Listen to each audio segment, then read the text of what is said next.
Good day. This is Elias.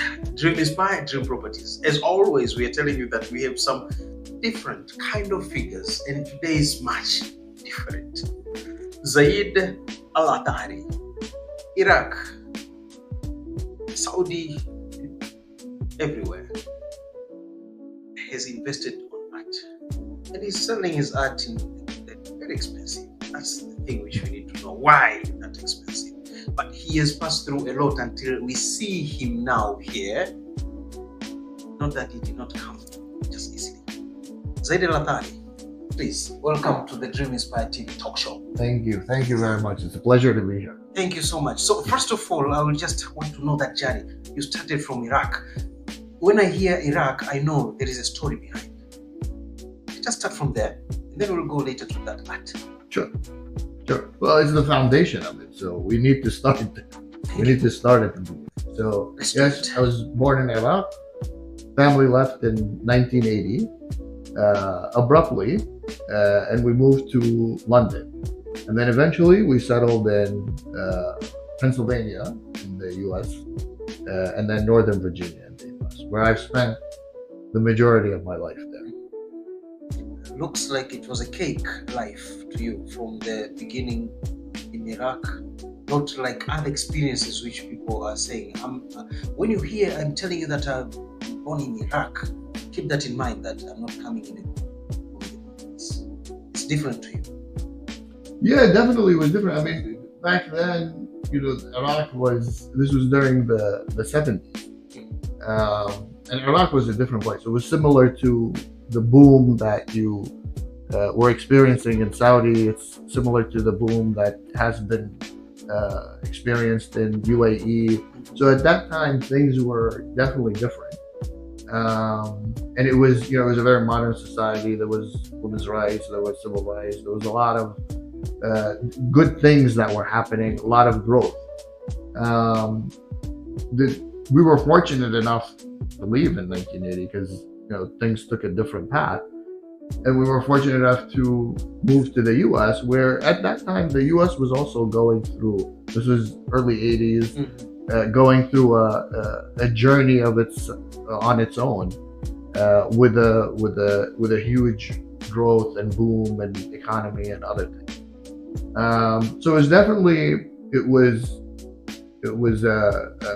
both in Iraq, and also in the U.S. And then eventually when we moved to Saudi and moved here, we've been fortunate to live in places where there's a lot of growth, a lot of creativity, and a lot of things to do as well. Now, that's the good part, The challenge, we are human.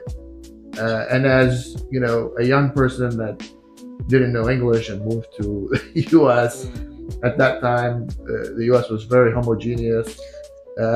I definitely stood out. It's true, but you're not only Arabic, or that time you did not know English at all. Nothing. So when I moved, now luckily I was young, I was able to pick up the language quickly, but it was starting from scratch. So you had to move to a place where you didn't speak their language and then learn very quickly to learn the language, but also you have to learn the culture as well, right? And this there's a foundation there for the emotional, artistic, poetic, the poetry that I do is really stems from there, where I moved. My name is Zayd. At that time, thick dark hair, darker skin, not knowing English.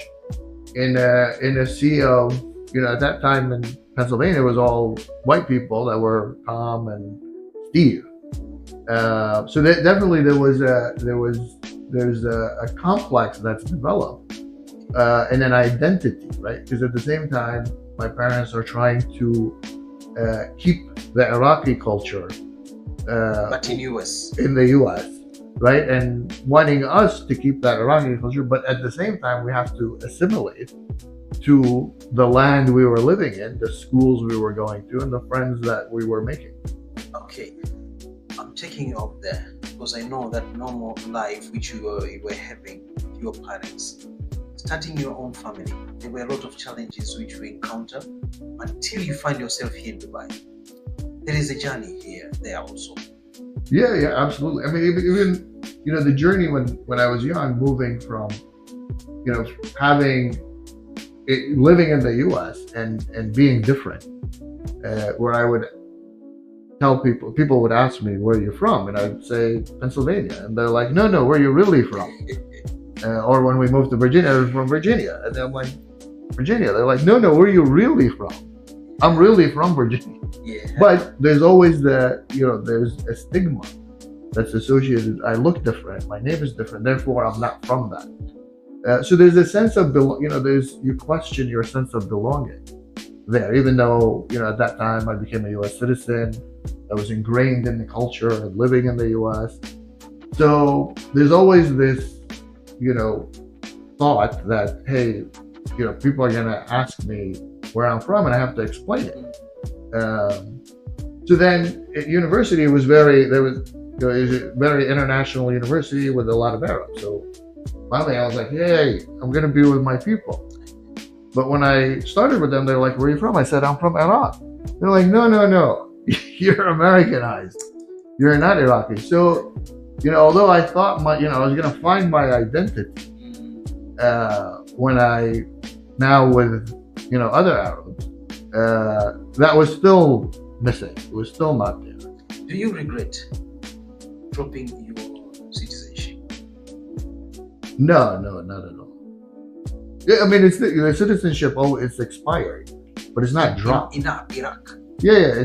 So the way it works is with Iraq is I have a passport. It's expired. Okay, but now you're a U.S. citizen.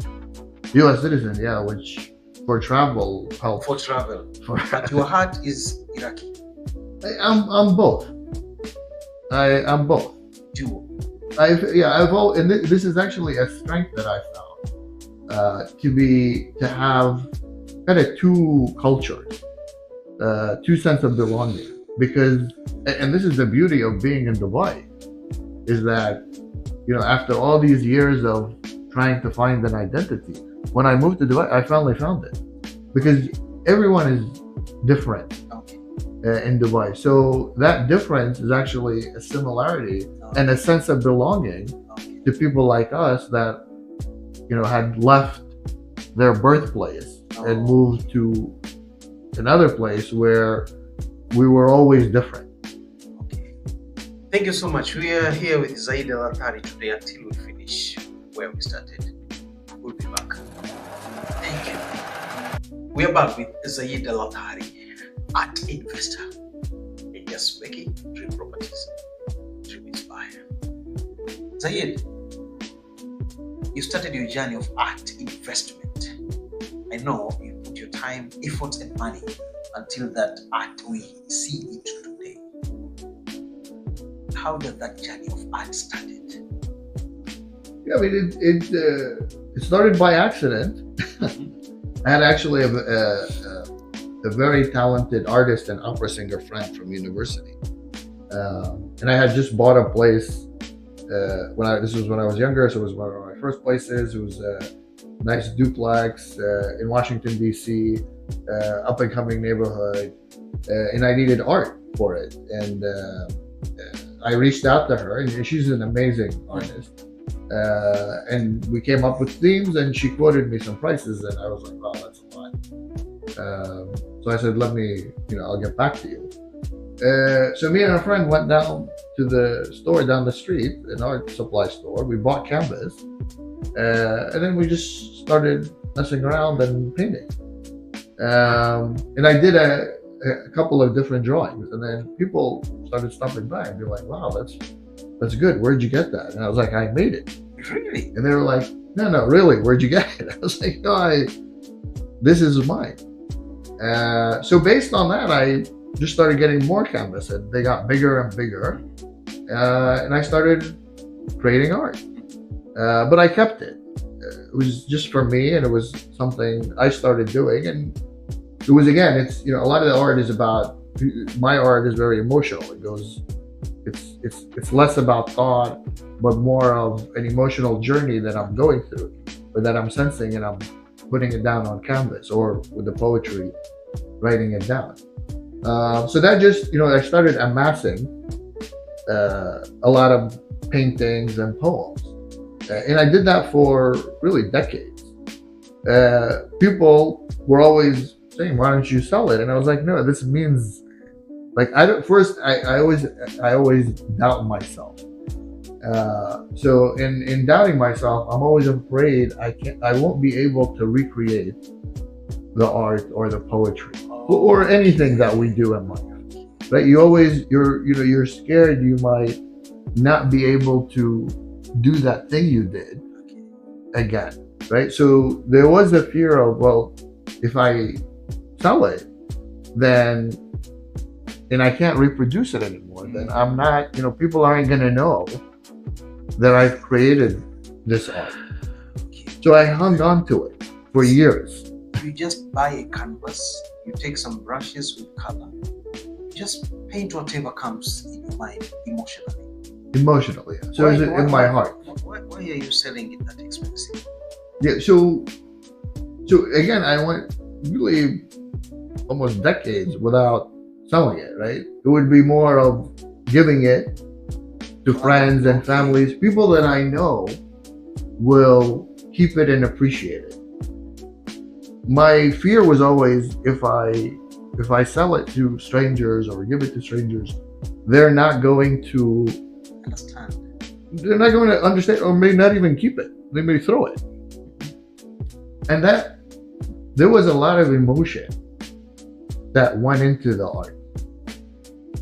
So for me, it means a lot to me. And I want it to mean a lot for others. So the price is not necessarily an indication of anything, but to make sure that it's appreciated and has meaning to whoever is going to buy it, right? For me, it was such an emotional experience going through that journey of creating it, that whoever is going to take it, I need to know, or they need to appreciate the value, right? Quite honestly, the cost is it's arbitrary.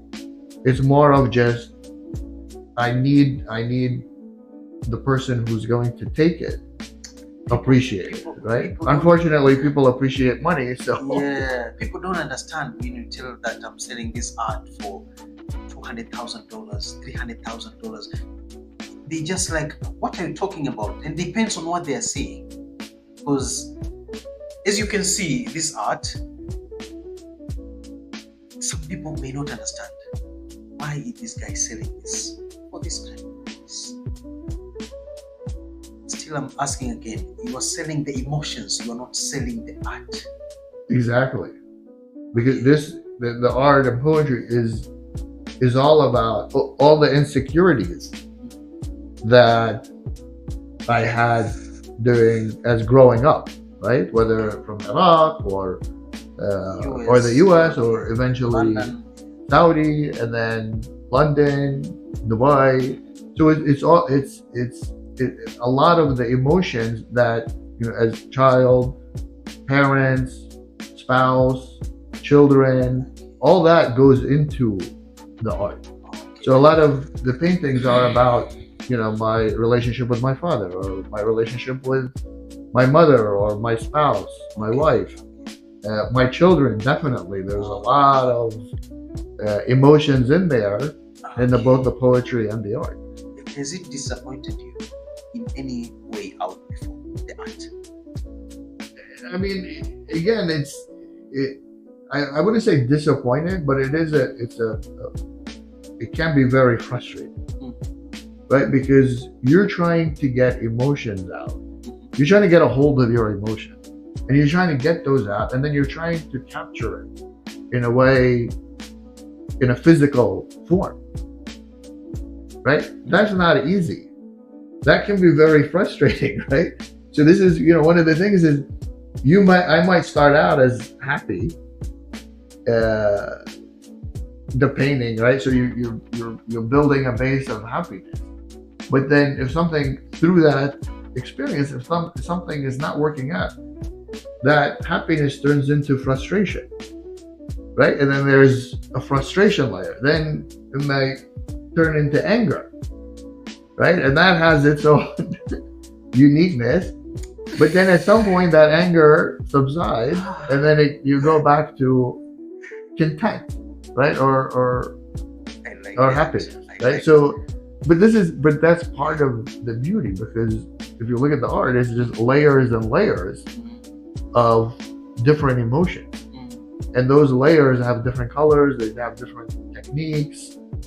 So at the end, when you look at it, you're just going to see layer on layer of different colors and techniques that at the end come together and create something that's, for me, I enjoy looking at it afterwards, right? Because it's not just from a visual perspective, but it's, knowing and feeling that emotional journey that I went through and appreciating it and being able to, like, oh yes, I captured it. Okay, this is hard.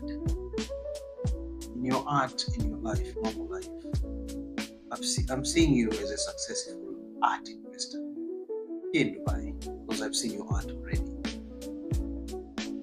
Other people don't believe that you've passed through turbulences of life. Would you like to share some of them and how you overcome? Yeah, I mean, I think life is a whole journey of turbulences. That's what life is about. The one which went to the rock bottom, and you believe that I'm not going to come up again. As many people who are stuck there now, they don't believe that I'm not sure if I'm going to get out of this. Yeah. Look, my uncle was taking his son, who was my age, my cousin, to university, and we were dropping him off. And after we dropped him off, the son was like, "Hey, Dad, leave me alone. With friends now," and all that stuff. So on the way back, my uncle gave me advice. He meant it for his son. He's like, all I wanted to tell him is that nothing, whatever you go through, bad or good, it ends, right? And then you restart. So that stuck with me. So whatever emotional turbulence or life turbulences there are, they have an endpoint. And after that endpoint, there's a restart. And well, at least a fresh canvas to paint on, to use the artistic. Now it's about Zayd Alathari. Yeah, so it's more like, so for me, I don't believe there's a hitting rock bottom. It's just there are, and again, I've hit, I wouldn't say hit rock bottom, but I've had a lot of failures, right? I mean, but that's when you're trying, expect some things don't work out. Those are defined as failures, but you keep trying. And eventually, you just need one success, right? You can have 10 failures, but if you get one success, depending on what that success is, right? So from whether a painting or doing anything, you can fail, but if you have that one success, you got that painting. That painting is successful. Whatever that you're working on is, if it's done, successful. You may have tried a lot, taken different routes to get there, but as long as you keep trying, because everything ends, right? And then you can start over. Okay. So you decided not to tell us. That's fine. It's okay with you. Yeah. I mean, okay, not that, because I've had a lot. This is AS Dream Inspire TV talk show. We'll get back to you. It's lunchtime. You don't want to tell us. This is billions. That's billions. Yeah. Not stress. This is so that one came about. So again, it goes back to Iraq. I'm moving to the US, So, when we left in 80, Iraq took a different turn. Kind of a divergent timeline for when we went to the US. And we were fortunate to live in Iraq during that time and also move to the US during the time that we did. So with Billions, I traveled the world. China and India, and specifically India. We are already back, if we did not tell you. Let's go. So, in Billions, basically, I was traveling in India, and I was, moving around, and you see, very stark differences in that society, and there is a lot of humanity. And one of the things that they're very well off to do, as well as middle class, but there's a huge lower class Okay. there. Okay, So that's why it's like that. So there's a lot of things happening there. It's very busy. It's like, and it's crowded, and the humanity and everything else. But it's really about an appreciation. Because if you look at the poem, it kind of talks about that more. It's when I look at people that are less fortunate, I always think that could have been me. Okay. If we didn't leave Iraq at that time, if we weren't, again, we left abruptly, so it wasn't an easy move, right? But had my parents not made that decision, you could be one of them. I could be one of those people that are living through major hardships. This is loneliness. This is more about. This my wife gets upset when I paint these. This is loneliness sometimes. Some stressful. Yeah. You can even now start to understand that. Thank you. Yeah. Okay. Yeah. This was actually it's more of insecurity. Okay. It's about my vulnerabilities and my insecurities. And I appreciate that everyone has vulnerabilities and insecurities, and rather than looking at it negatively, I think it's beautiful because we all have it, and it's really precious. I think that's the people can show strength, right? But they try to hide the vulnerability, right? And we all have it, and it's something that's really precious, right? So I find it beautiful. So when I look at that one, I think of, wow, those vulnerabilities are beautiful, right? Others might find it, oh, why, this is stressful, or why are you showing someone who's insecure and stuff? And I'm like, because first, they're mine. These are my vulnerabilities, and I want to share them. I wish we could have the canvas here, so that you can paint something of what we are discussing. Yeah. You can come up with something. We can probably, but I wouldn't do it here because when I paint, it's messy. I know. So we need understand. I've seen it in we need to cover up all the walls here. We'll be back with you again. Dream Inspired Dream Properties alias with Zayd Alathari. Thank you. Alias Dream Inspired Dream Properties. Zayd Alathari. There are some people struggling now, but still they don't believe that they can make it through.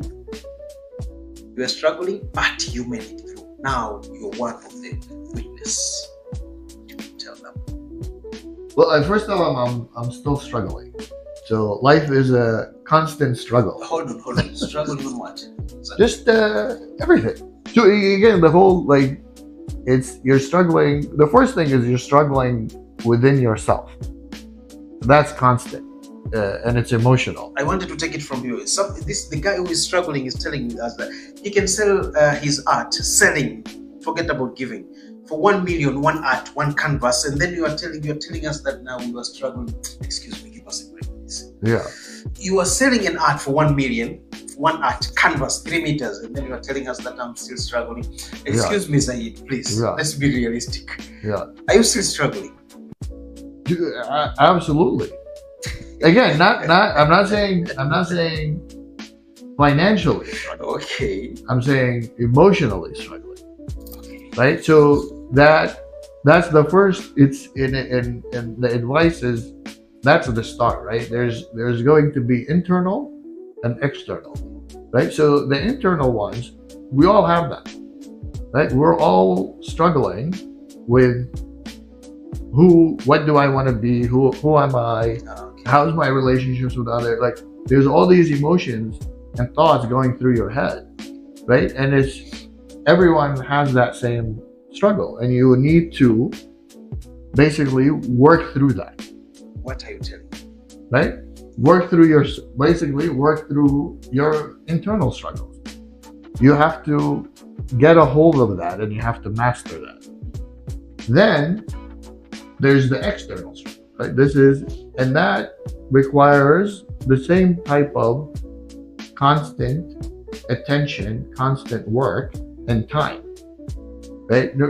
No one went from having nothing to everything right away.